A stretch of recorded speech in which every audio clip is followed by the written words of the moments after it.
হো মানুষ ভাই, সবার উপরে মানুষ সত্য, তাহার উপরে কেহ নাই। আর ওপার বাংলার কবি ফজলুল করিম এক জায়গায় কলম দিলেন যে কোথায় স্বর্গ কোথায় নরক কে বলে বহুদূর, এই মানুষের মাঝে স্বর্গ নরক মানুষই তাহার সুরাসুর। প্রেমের প্রীতিপূর্ণ বাঁধনে মিলে যাবে পরস্পরে, স্বর্গ তখন আসিয়া দাঁড়ায় আমাদের কুড়ে ঘরে।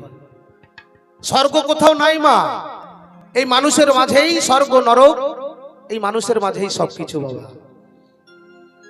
তাই আরেক কবি তিনি কলম দিলেন যে বাঘের বাচ্চা বাঘ হয়, সিংহের বাচ্চা সিংহ হয়, গরুর বাচ্চা গরু হয়, ছাগলের বাচ্চা ছাগল হয়, কিন্তু মানুষের বাচ্চা বাবা মানুষ হয় না, হয় বাবা। তাই বললেন পশুবৃত্তি মানব জাতি করছে রে পালন,